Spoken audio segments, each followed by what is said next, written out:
Assalamu alaikum students. It is very well said by Robert Frost. Poetry begins in delight and ends in wisdom. Today, we are going to get enraptured by the legendary ballad. It is the third poem in your textbook, The Inchcape Rock by Robert Southey. It is tower with a bright light. And we all know the functions of a lighthouse.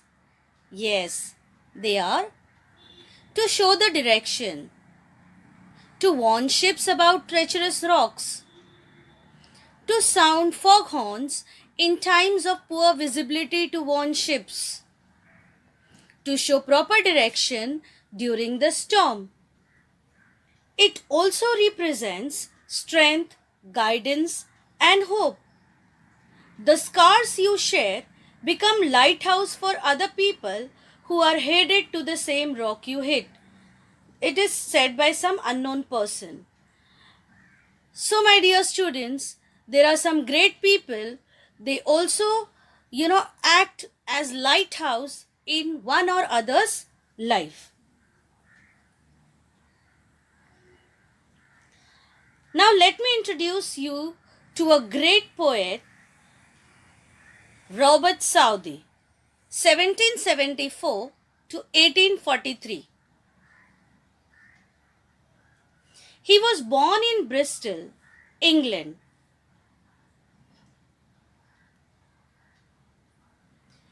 He was the son of a draper, educated at Westminster School and Balliol College, Oxford. He was a poet laureate of England from 1813 to 1843.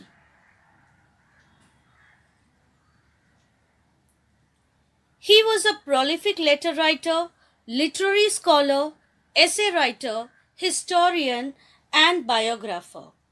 He produced epics, romance, and metrical tales, ballads, plays, monodramas, odes, eclogues, sonnets, and miscellaneous lyrics. Some of his notable poems are The Scholar, The Battle of Blenheim, Bishop Hatto, The Inchcape Rock.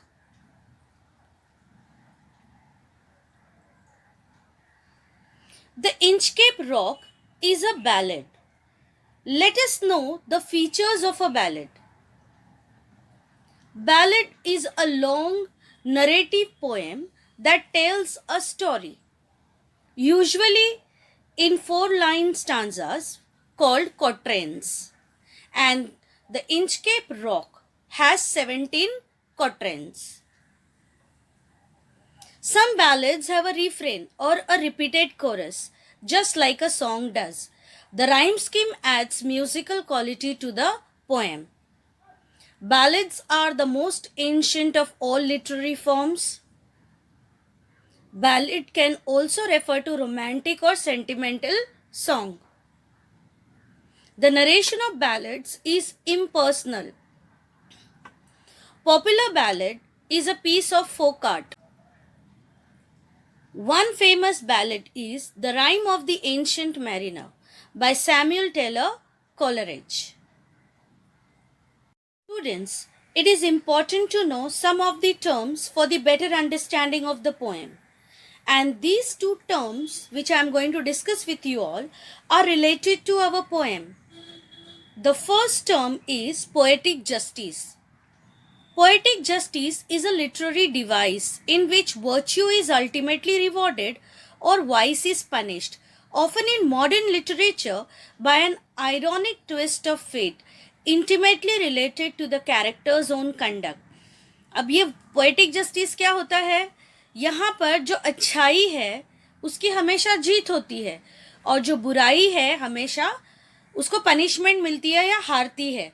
तो ये कोई भी character के behaviour पे, उसके conduct के ऊपर depend करता है कि what he has done, whether he has done good deed और he has done bad deed, and accordingly he will be rewarded. That is poetic justice. Next one which we have is supernatural elements. Now, supernatural is anything which stands apart from the natural law of the universe. It can be like magic, miracles, souls, spirits, ghosts, angels, demons, anything. यानी जो हमारे normal life में होता है उसके अलावा उसके परे जो चीज़ें होती है that is supernatural element. And use of supernatural element is one of the key features of the romantic poets. And Robert Southey is one of the best romantic poets. So here we find poetic justice as well as super elements in our poem The Inchcape Rock.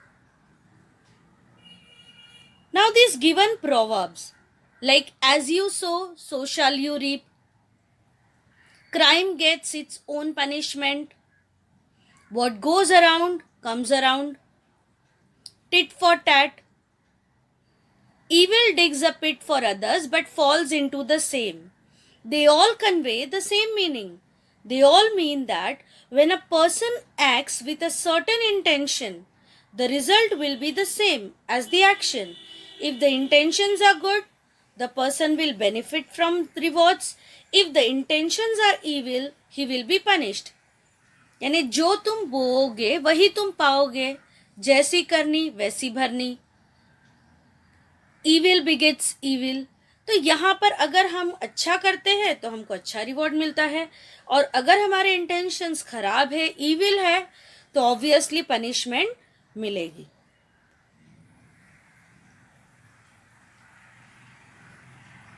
Now, Inchcape or the Bell Rock is a reef about 11 miles, that is 18 kilometers off the east coast of Angus, Scotland.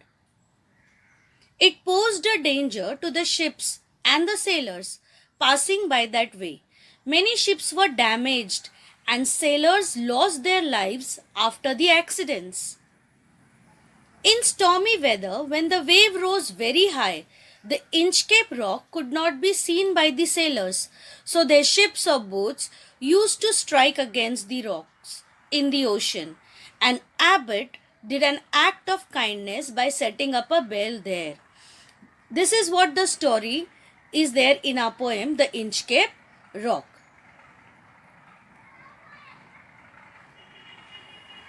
Whenever the waves rose high, the motions of the waves would pull and loosen the chains of the bell and make it ring to warn the coming sailor of the impending danger hidden under the waves there. Southey got inspired by the legend of a pirate who removed a bell on Inchcape placed there by the abbot of Aberbrothock to warn mariners of the reef and wrote the poem The Inchcape Rock. Bell Rock Lighthouse was built on the Inchcape Reef in the early 19th century and is named after the legend of Abbot's Bell. Two main important characters of the poem are Abbot of Aberbrothock and Sir Ralph the Rover.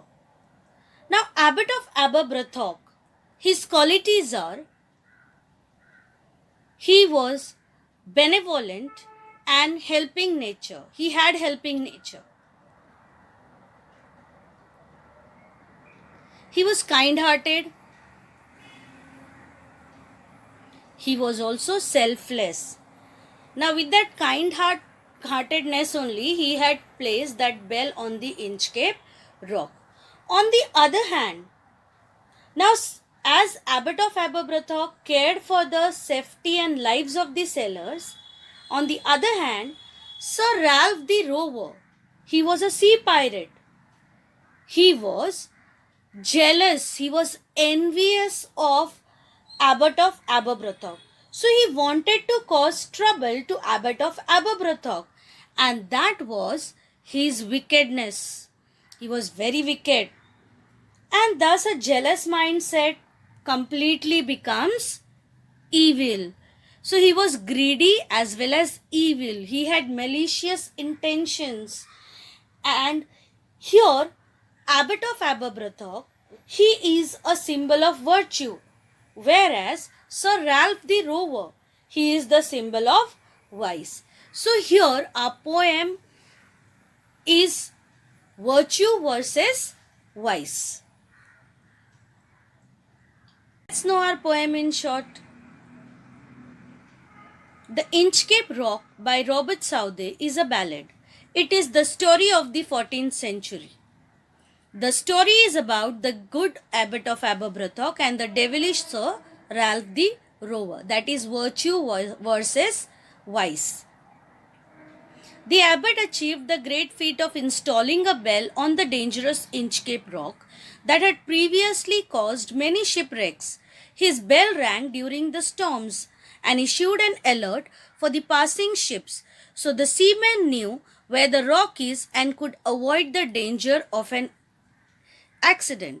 Actually abbot of Aberbrothock ने बहुत ही बड़ा काम किया था वहाँ पर bell लगाकर Inchcape rock पर, जिससे जो एक्सीडेंट्स होते थे सेलर्स के वहाँ पर वो होने बंद हो गए, क्योंकि जब भी स्टॉर्म आता वहाँ पर वो बेल रिंग होती और सेलर्स जो मैरिनर्स हैं उनको पता चल जाता कि यहाँ पर डेंजरस रॉक है, तो उस हिसाब से वो एहतियात लेते थे. But it was the rover who felt jealous at the fame of the abbot and planned to cut down the bell from the Inchcape rock, and so he did. लेकिन लोग काफ़ी तारीफ करते थे एबट ऑफ एबरब्रोथॉक की. इस बात से रोवर काफ़ी जेलस था और इस जेलसी के वजह से उसने क्या किया, वो इंचकेप बेल को वहाँ से काट दिया. Sir Ralph the Rover was actually a sea pirate. So he needed to destroy the bell to accomplish his desire to rob more ships by putting them in danger. Actually वो सी pirate था और ये उसके लिए एक opportunity थी. अगर ship danger में है तो वो उस शिप पर अटैक करता और वहाँ पर जो भी सामान रहता वो लूट लेता. तो that is why he wanted to destroy the bell. But finally he himself was the victim of the Inchcape rock. One day his ship was left in the midst of storms, lost the direction and crashed against the rock. Thus the rover was punished for his sinful work. Actually उसने जो गड्ढा खोदा था दूसरे के लिए, उसी में वो खुद गिर गया. जब वो स्टॉर्म में खुद फंस गया, he lost the direction और वो उस रॉक से टकराया. And this is how rover को पनिशमेंट मिल गई उसके गलत कामों. The poem is about the struggle that always goes on between the good and the evil forces in this world. The person who digs a ditch for others falls in it. Nature also takes its nemesis.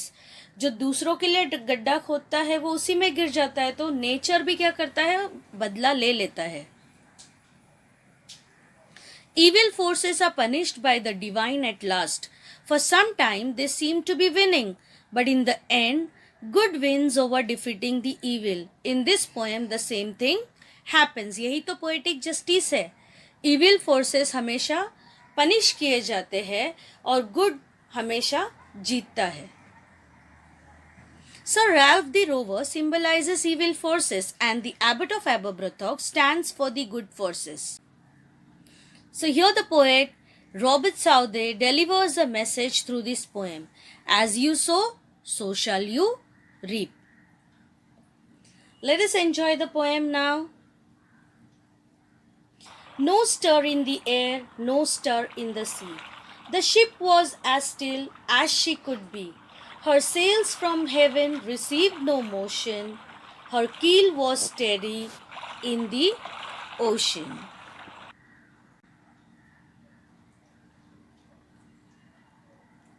Now hear the word stir. Stir means movement. So there was no movement in the air, no movement in the sea. Still means steady. So the ship was steady. Now these are the sails. They received no motion. This is keel, that is base or bottom of ship, that is keel. So how was the atmosphere? Atmosphere was calm and quiet. There was no movement and it was steady. Even the ship was steady. So there was no movement in the air and the sea. Therefore, the ship was also motionless. Her sails were erect and there was no motion in them. Her keel was also in balance. Without either sign or sound of their shock, the waves flowed over the Inchcape rock. So little they rose, so little they fell. They did not move the Inchcape bell.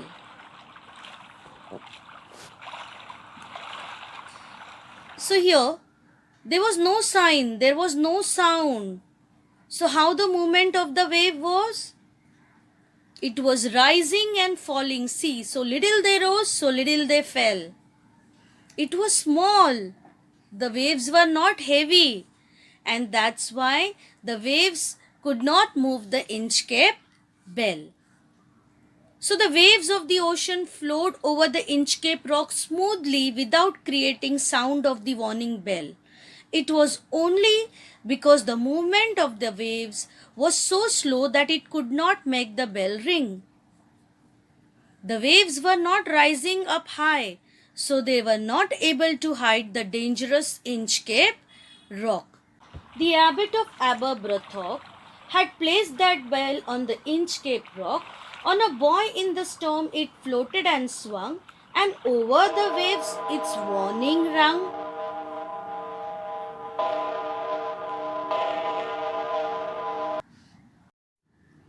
Now what is buoy?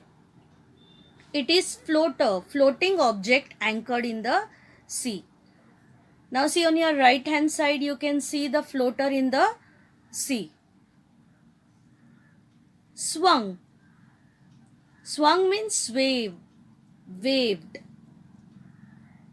So, the abbot of Aberbrothock had installed the bell on a floater at the Inchcape rock in such a way that it floated and swayed on the waves during storms and warned the mariners.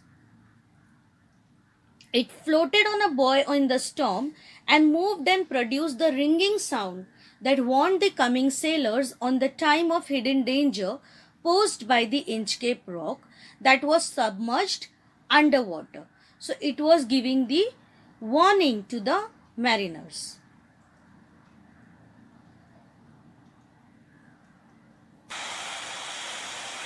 When the rock was hit by the surge's swell, the mariners heard the warning bell, and then they knew the perilous rock and blessed the abbot of Aberbrothock.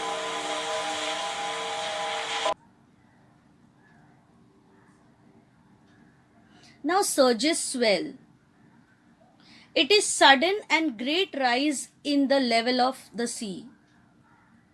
Mariners. Now these mariners are the sailors. Perilous. It is dangerous. And abbot. Abbot is the head of abbey. Where abbey is what? It's a building where monks and nuns live. So he was head of the monks. That is abbot. So the abbot of Aberbrothock knew the danger of the submerged rock and acted to save the lives of the sailors. He set up a bell there on the Inchcape rock. The mariners approaching there would hear the ringing bell and understand the danger created by the hidden rock. Thus they would bless the abbot of Aberbrothock. So the mariners were very much thankful. They were grateful to the abbot of Aberbrothock for his kind act. The sun in heaven was shining gay. All things were joyful on that day. The seabirds screamed as they wheeled around, and there was joyance in their sound.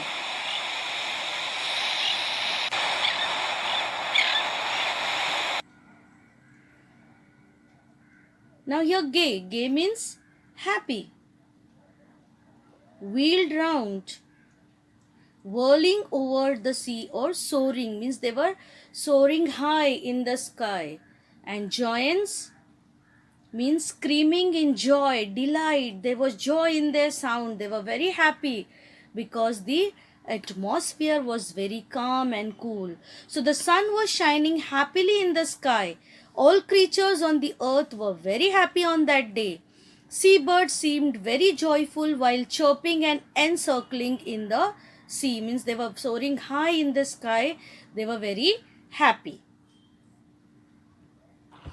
The boy of the Inchcape bell was seen, a darker speck on the ocean green. Sir Ralph the rover walked his deck, and he fixed his eye on the darker speck.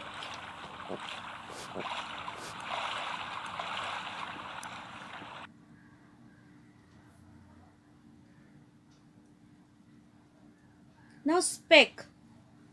Speck means dot or spot. So how that Inchcape bell was seen? It was seen like a dot or just a spot in that ocean green. Deck. Deck is boarding place in a ship, and darker speck, actually metaphorically it is used for the Inchcape bell. So in the widespread green ocean, the floater of the Inchcape bell was looking like a dark spot. From far it was looking like a dark spot. And when Sir Ralph the rover boarded on the ship, he gazed at that dark floater. He fixed his eye on that Inchcape bell. He felt the cheering power of spring. It made him whistle, it made him sing. His heart was mirthful to excess, but the rover's mirth was wickedness. So he felt the cheering power of spring. He was excited. The cheering means encouraging. He was very happy. Something, was going on his mind.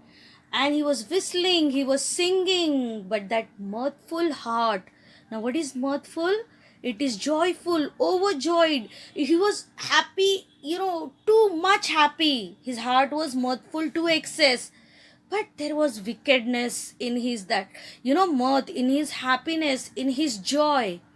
That means he had evil intentions, he had malicious intentions. So he felt encouraging by the spring, which made him whistle and sing. Even though his heart was filled with joy, there was malice in his joy, means there were evil intentions hidden in his joy. His eye was on the Inchcape float. Quoth he, my men, put out the boat and row me to the Inchcape rock, and I'll plague the abbot of Aberbrothock. Now so, what were his intentions? His eye was on that Inchcape float. Quoth he means, this is an archaic word, means Old English word, which means said or spoke. He said to his men, take out the boat, and he has to go, he has to row, he has to be taken, he has to be sailed to the Inchcape rock. What will he do there? I'll plague the abbot of Aberbrothock. Now here plague means causing trouble, means he would like to cause trouble to the abbot of Aberbrothock. So when he saw that Inchcape floater, he ordered his men to leave the port, escort him to the Inchcape rock, where he wished to trouble the abbot of Aberbrothock. The boat is lowered, the boatmen row, and to the Inchcape rock they go. Sir Ralph bent over from the boat, and he cut the bell from the Inchcape float.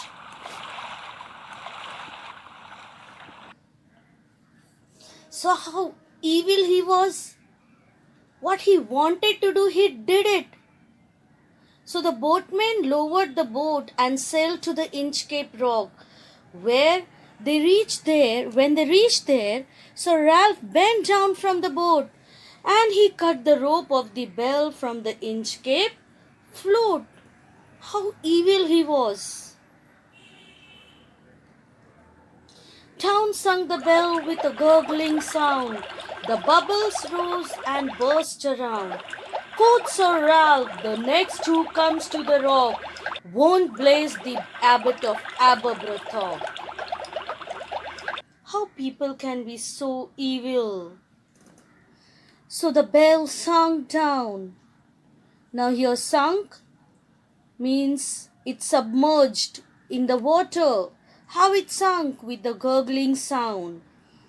So gurgling is bubbling, the sound of that bubble. The bubbles rose, they burst around. So the bell sank down in the deep water with a gushing sound, and bubbles rose up and burst around. Then Sir Ralph said, the next who would come to the rock would not praise the abbot of Aberbrothock. Actually, by cutting the bell, he could, just stop the people praising abbot of Aberbrothock, and this is how he would be causing trouble to him. Sir Ralph the Rover sailed away. He scoured the seas for many a day, and now grown rich with plundered store, he steers his course for Scotland's shore.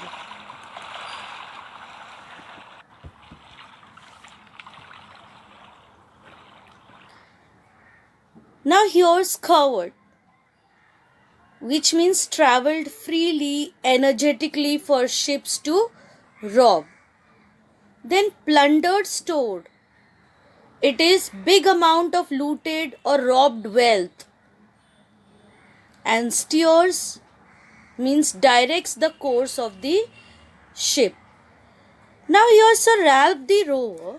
He sailed away in search of ships for many days. Then he looted valuables on them. He became very rich, and then he drove to Scotland's shore. Now see the last line. He steers his course for Scotland shore. Now here the rover, he has started his journey back to Scotland's shore. Now see, there is something hidden there. Because that treacherous Inchcape rock, it was on the Scottish shore, and he had cut the bell, so no warning will be there. So now we get an idea that something may happen over there. So thick a haze overspreads the sky, they cannot see the sun on high. The wind had blown a gale all day, at evening it had died away.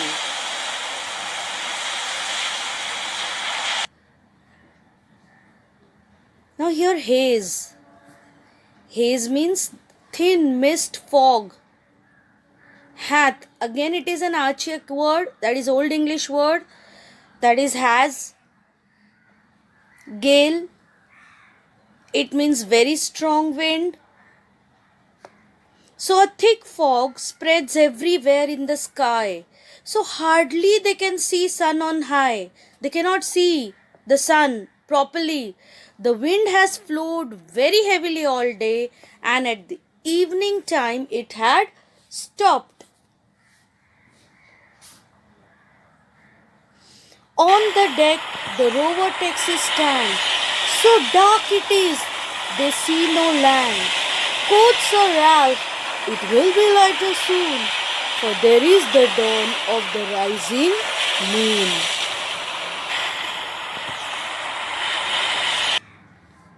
Now the rover has taken his stand on the deck. It is very dark. They cannot see land properly because of the heavy wind in the sea. They had gone somewhere else. So everywhere there was water. They could not see any land. Now Sir Ralph is still confident. He is saying it will be lighter soon because he can see the dawn of the rising moon. So he takes a stand very confidently on the deck, and it was so dark that no one was able to see any land nearby. Then Sir Ralph said that there would soon be some light as the moon was about to rise. Canst hear, said one, the breakers roar. For methinks we should be near the shore. Now where we are I cannot tell, but I wish I could hear the Inchcape bell.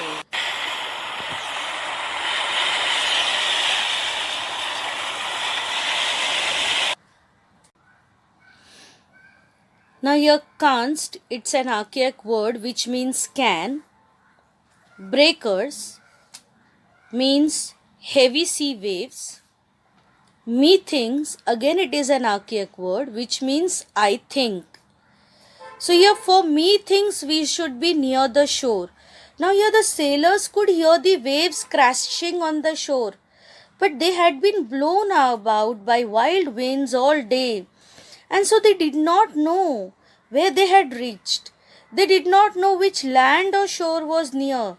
Here the situation was quite dangerous. So like one of them asked if they could hear the sound of the waves because he thought that they should be near the coast. He added that he could not tell them where they were and hoped that he could hear the Inchcape bell. So the situation was quite dangerous over here. They hear no sound, the swell is strong. Though the wind had fallen, they drift along, till the vessel strikes with a shivering shock. Oh Christ, it is the Inchcape rock.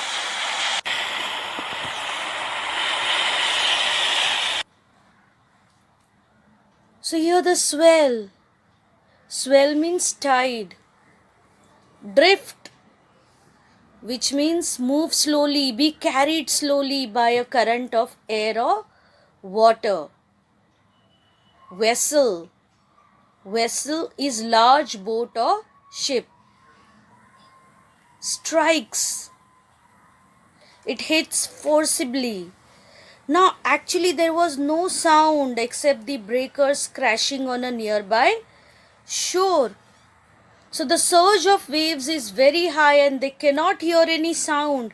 Even though the wind has been very slow, they move forward towards till the ship crashes with a shaking jolt. Then one of them pleads, Lord Christ, and exclaims that it is the Inchcape rock. Actually, they became very helpless. They were pulled by strong sea, and the sailors were confused. They could not make out which was the safest direction for them, and their ship crashed with a shaking jolt, and they remembered Christ, and they exclaimed that it is the Inchcape rock. So Ralph the Roar tore his head. He cursed himself in his despair. The waves rushed in every side. The ship is sinking beneath the tide. Now the Sir Ralph, the rower, he tore his hair. Now here he became very confused. He started pulling hard his hair. He started cursing himself. See where the cursed is again the archaic word. And he was cursing himself in frustration, in despair. The waves were rushing from every side. And now the ship started sinking under the tide. So Sir Ralph the Roar was totally frustrated. He cursed himself in disappointment. The waves entered from everywhere very fast, and the ship started to go down underneath the waters. But even in his dying fear, one dreadful sound could the rower hear, a sound as if with the Inchcape bell. The devil below was ringing his knell.